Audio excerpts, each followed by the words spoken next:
Hier, un homme triste, un homme malheureux, comme disait saint Augustin, l'erreur est humaine,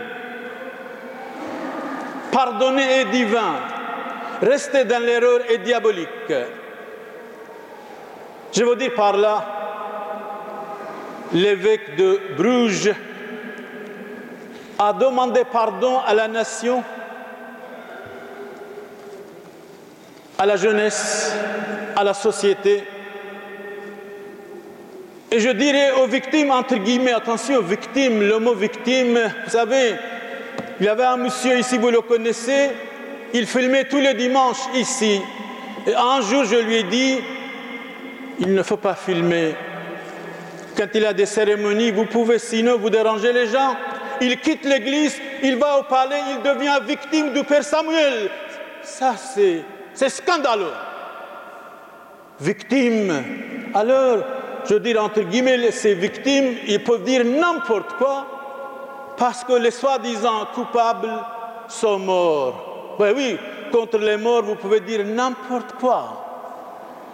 N'importe quoi. Vous pouvez mentir n'importe quoi. Vous allez au cimetière, vous pouvez dire voilà, vous étiez ça. Bien sûr, il est mort. Ils ne peuvent pas se défendre. Ils ne peuvent pas se défendre. Alors, frères et sœurs, j'ai écouté à la RTBF, à 1h de l'après-midi, les paroles de l'évêque, le pardon, les pleurs, le gémissement.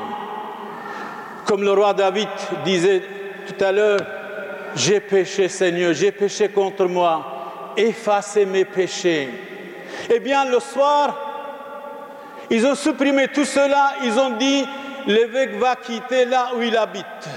Uniquement ce mot. Ils ont balayé, supprimé tout ce qu'il a dit. Alors, il ne faut jamais avoir confiance à la télé. Jamais. Même s'il dit n'importe quoi, il faut douter. Oui, le roi est mort.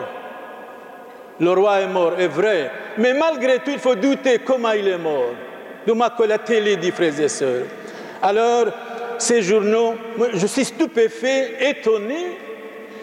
Une haine invraisemblable, une haine éternelle contre Dieu, contre Jésus-Christ, contre l'Église. Mais l'Église aussi, frères et sœurs, c'est vous, c'est moi, c'est nous autres. Alors, vous me demandez comment il faut répondre. Ne soyez pas influencés par leurs paroles. Ne soyez pas déviés par leurs paroles et par leurs critiques. Il ne faut pas oublier, Jésus dit, soyez parfaits comme votre Père céleste est parfait. Mais en même temps, il dit, je suis venu pour les pécheurs. Le plus grand homme dans la société, un homme pécheur converti, c'est le plus grand homme. Prenez saint Augustin. Il avait une quinzaine de femmes, plusieurs adultères. Prenez abbé Pierre, il a couché avec plusieurs femmes. Il a dit lui-même, oh mon Dieu, pourquoi ça s'appelle, c'est un livre. Et même il a dit, j'ai aimé un enfant de 12 ans. Il a dit dans son livre, même à la télé. Eh bien oui, pourquoi abbé Pierre n'est pas attaqué? Parce qu'il n'était pas belge, il était français et il donnait l'argent des Européens à l'islam. Et il ouvrait les églises européennes aux réfugiés kurdes et musulmans qui logeaient devant l'autel, qui couchaient avec leurs femmes devant l'autel. On ne peut pas nier, frères et sœurs.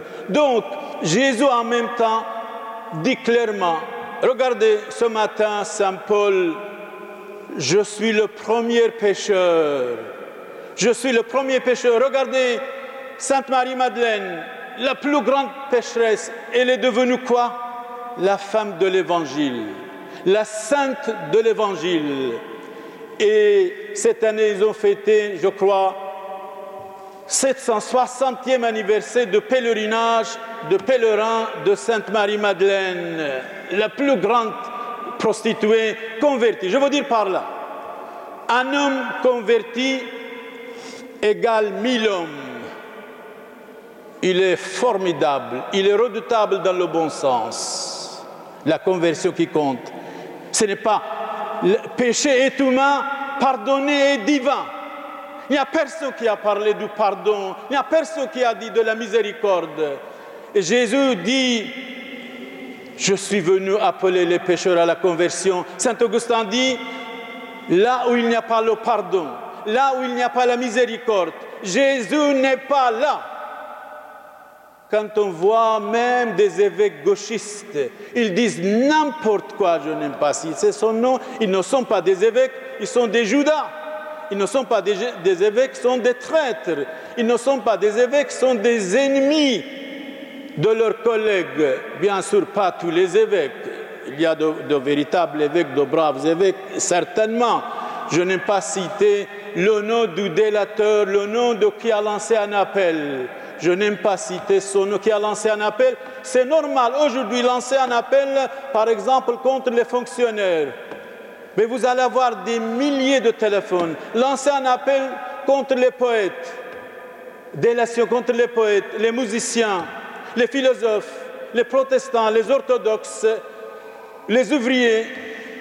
Eh bien, vous allez avoir des milliers de coups de téléphone, soit mensongèrement, soit librement, soit vrai, etc., etc. Mais non, seulement l'Église catholique est visée. La vérité est attaquée. Le mensonge est pressé. Alors, frères et sœurs, vous me demandez qu'allons-nous répondre à des gens qui nous posent la question, tiens, vous êtes catholique, regardez ce qui se passe. Dites, soyez fiers de ma mère, soyez fiers de mon Église, ne soyez pas influencés, ne soyez pas déviés par les mensonges et les paroles et la haine de ces gens-là, soyez encore doublement fiers. Regardez, Saint Pierre a nié le Christ 3 fois. Il est devenu chef de l'Église. Regardez, Judas a nié le Christ, a trahi le Christ. Les autres apôtres n'étaient pas ni choqués, ni influencés, ni abandonnés Jésus-Christ. Alors il y a des gens qui disent, ouais, c'est ça l'Église, je vais l'abandonner. Vous avez tort, vous vous trompez, c'est le contraire. Des mamans comme ça, des mamans pareilles, il faut être 100% avec la Sainte Église catholique. 100%, 300%.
Je vous en prie, asseyez-vous s'il vous plaît, merci.